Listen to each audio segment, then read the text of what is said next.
Hello, everybody. Welcome to the webinar for the ORR Notice of Funding Opportunity for the Placement and Coordination Program. My name is Ryan Foster, and I am a program analyst within the U.S. Department of Health and Human Services Administration for Children and Families, Office of Refugee Resettlement. And today we will be talking about the process for applying for this opportunity. This webinar is intended only to provide additional guidance regarding preparing to submit an application in response to this funding opportunity. And to avoid common problems in submitting, we will not be sharing any information that is not already publicly available through the Notice of Funding Opportunity, or NOFO, and the program guidelines. This session will be recorded and made available on ORR's website following the presentation. We are not able to respond to any questions asked live during the presentation today. We previously posted information on how to submit questions in advance, and we will be addressing those questions here today. A brief overview of the ORR Placement and Coordination Program. Placement and Coordination will provide services through two components to ORR eligible individuals. For refugees arriving through the Refugee Resettlement Program,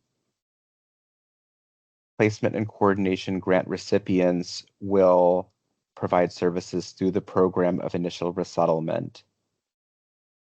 This provides services to refugees who have entered the United States up to 90 days and includes pre-arrival planning, arrival logistics, direct financial assistance to new arrivals, material resettlement support, support with application to benefits and services, support with school enrollment, medical screening, cultural orientation, and referrals to additional services based on identified needs.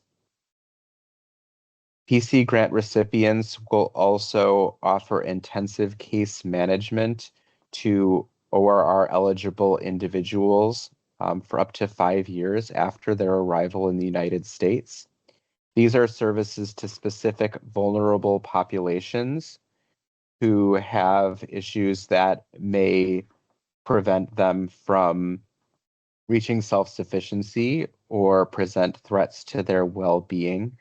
In addition to refugees, these services are available to all who are eligible for ORR services through statute, which includes asylees, certain victims of trafficking, certain Amerasians, certain humanitarian parolees, certain special immigrant visa holders, and others as provided for by law. ICM provides connection to health and medical services, connection to mental health services, social adjustment services, and others as appropriate. The service period for intensive case management is typically 6 to 12 months.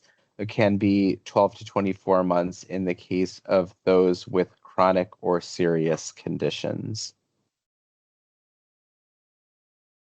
All public and private nonprofit organizations can apply with some exceptions, which I'll get to for a moment. This means that for-profit organizations are not eligible to apply through this opportunity, and neither are individuals, sole proprietorships, or foreign entities. For this particular funding announcement, state governments, including state government agencies, are not eligible to apply for this particular NOFO. We will also not consider applications submitted by an organization that currently receives funding from ORR to support Program of Initial Resettlement Services. This includes through subaward. So if your organization currently receives funding through the current Preferred Communities program to support the Program of Initial Resettlement, either directly or through a subaward, you are not eligible to apply through this NOFO because, as stated in the NOFO, one of the purposes is to add additional nonprofit capacity beyond current PIR providers. In order to apply to this or any ACF NOFO, you must have an active account with sam.gov, including a unique entity identifier. So please check to make sure that your organization already has a UEI and a sam.gov account. The process of registration can take several weeks. So if you do need to apply for an account or a UEI, please begin that process immediately.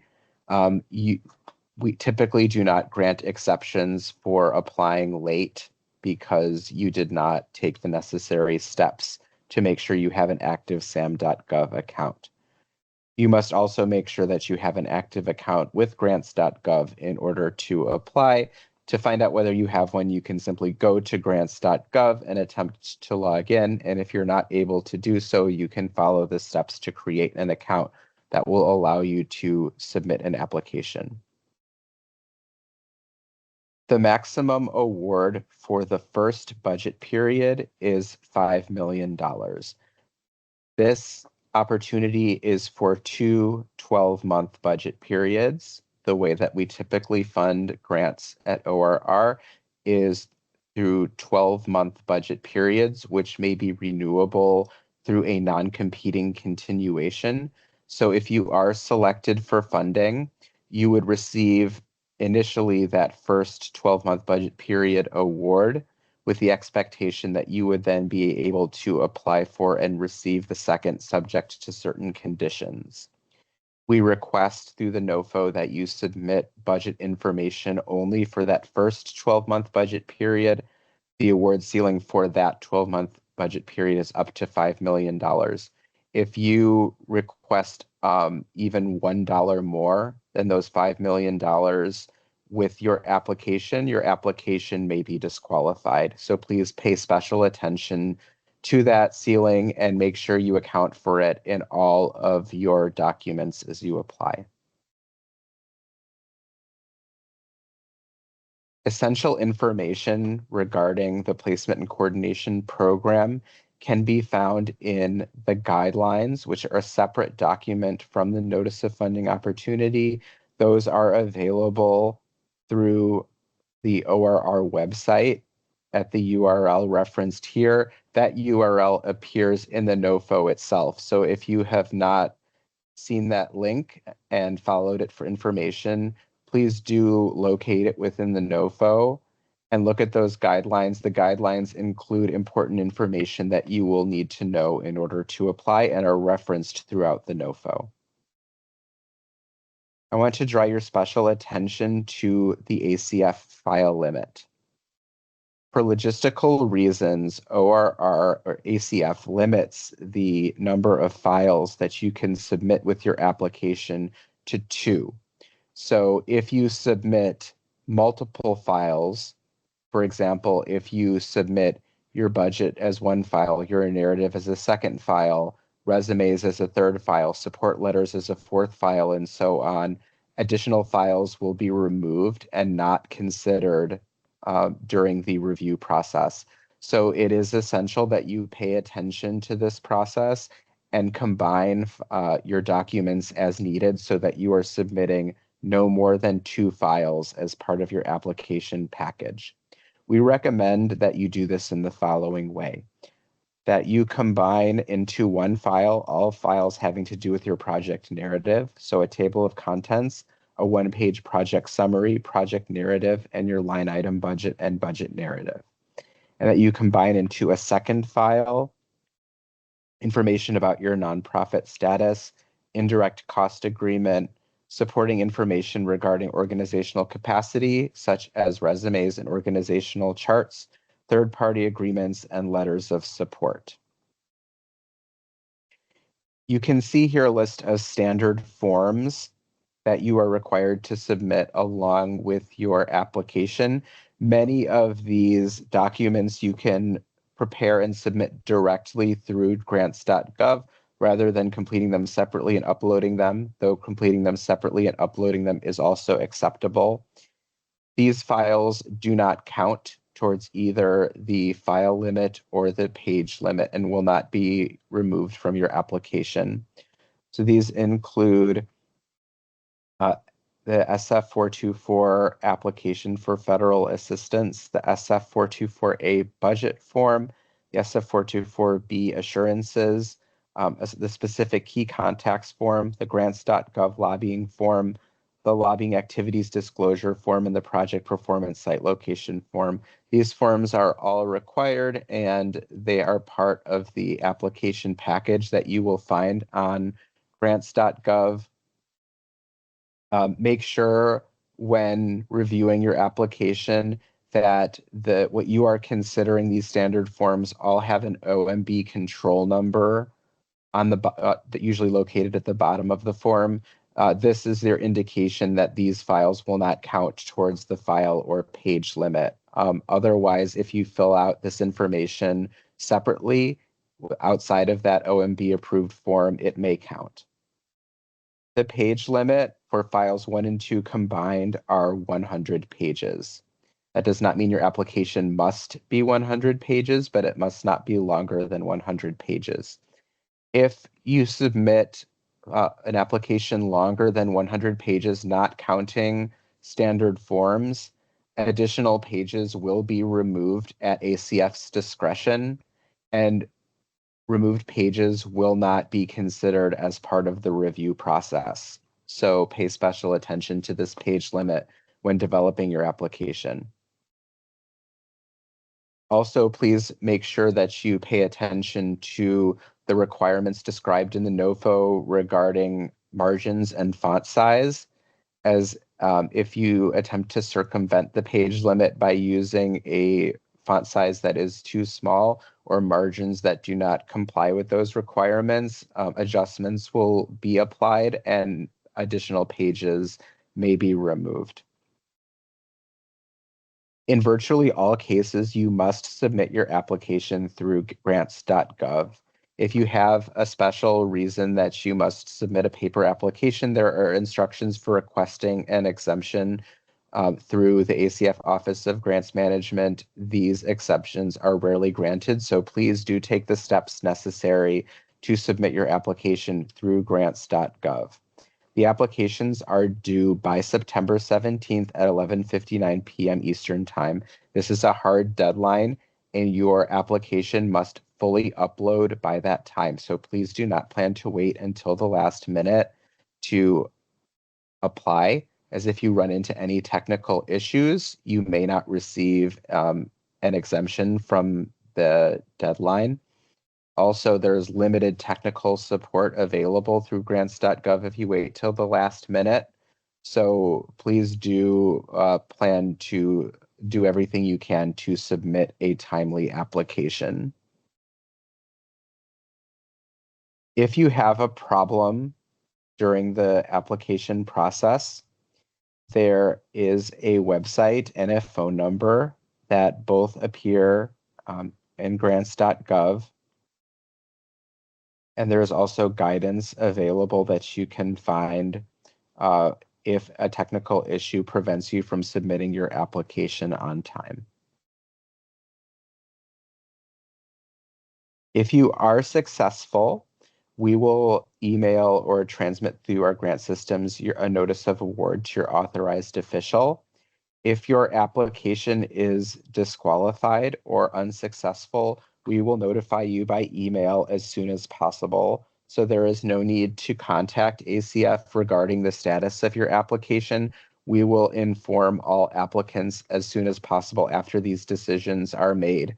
Please double check the contact information that you include as part of your application, particularly the email address, as this is what we will use to contact you regarding the status of your application. So if you make an error or if you include an email box that may not be monitored at the time we make the decision, then that may delay your receiving notification regarding the decision. So please make sure that you include an email address that will be regularly monitored over the next several months. For additional information, please contact me at the email address here, ryan.foster@acf.hhs.gov. You can also refer to the ORR website or ORR's grants page.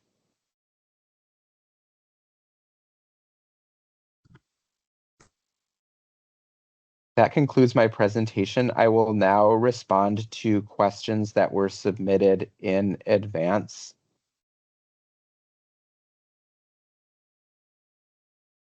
For an eligible nonprofit that is not currently implementing PIR, is prior direct federal refugee resettlement experience required to be competitive, or may the applicant demonstrate capacity through experience serving vulnerable populations, housing and case management programs, federal program administration, qualified key personnel, and experienced partner organizations? The answer is review the criteria carefully and respond according to your best understanding. Next question. May a new PC provider propose multiple states in its initial application, provided that it establishes appropriate local service locations, state refugee coordinator consultations, local staffing or subrecipient capacity, and separate state implementation budgets? The answer is the NOFO does not include language limiting the proposed service area to a single state. Next question. For a multi-state application, is there a preferred or recommended number of states or service locations for a new PC provider? The answer is the NOFO does not include language regarding a preferred or recommended number of proposed service locations. Next question. Must all proposed local resettlement providers be fully identified and committed at the time of application, or may a portion of the local provider network continue to be developed during the preparatory period after award?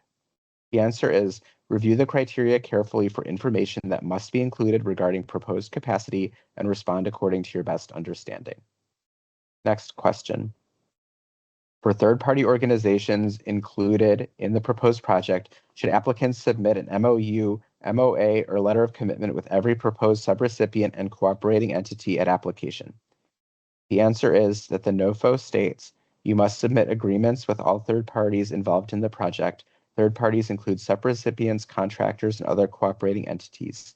Third-party agreements include letters of commitment, memoranda of understanding, and memoranda of agreement. We do not consider general letters of support to be third-party agreements. Next question. Is there a minimum expected annual PIR or ICM service capacity per state or per local service location? The answer is the NOFO does not include a minimum expected service capacity per state or service location. Next question. For newly awarded PC providers, will award funds generally be available for advanced draw through the HHS payment management system for immediate allowable startup and program expenses after the notice of award, or should applicants anticipate any portion of startup funding be reimbursement based? The answer is all awards will be funded on a reimbursement basis and pre-award costs are not allowable. Next question. Does ORR have any additional guidance for new applicants regarding the preparatory period between the expected December 1st, 2026 project start date and commencement of full PIR and ICM service operations? The answer is ORR cannot provide any information regarding project period expectations other than what is included in the Notice of Funding Opportunity and guidelines. Next question. The NOFO describes PC providers as responsible for administering services, including the PIR and intensive case management through one or more local service providers, and the merit review criteria score applicants on capacity for both PIR and ICM. Our question, is an applicant required to propose and deliver both PIR and ICM services to be eligible and competitive under this NOFO, or may an applicant propose to deliver ICM services only without taking on PIR new arrival placement responsibilities? If an ICM only proposal is permissible, how would that affect scoring under the purpose and need and response criteria, which include point values tied to PIR capacity? The answer is the NOFO states that PC providers will be responsible for administering services including PIR and intensive case management through one or more local service providers, and that all applicants will be evaluated according to all NOFO criteria. Next question. Does the $2,500 per client direct assistance refer to individuals or households? And is the $2,500 per client direct assistance figure a fixed ceiling, or may applicants propose a higher per client amount in their line item budget if justified by regional housing costs? The answer is the NOFO instructs applicants to include $2,500 in direct assistance for each refugee arrival in the budget. Next question. If a PIR agency also had an affordable housing program through completely different funding sources, could they place PIR arrival families in available housing in this community if they qualified?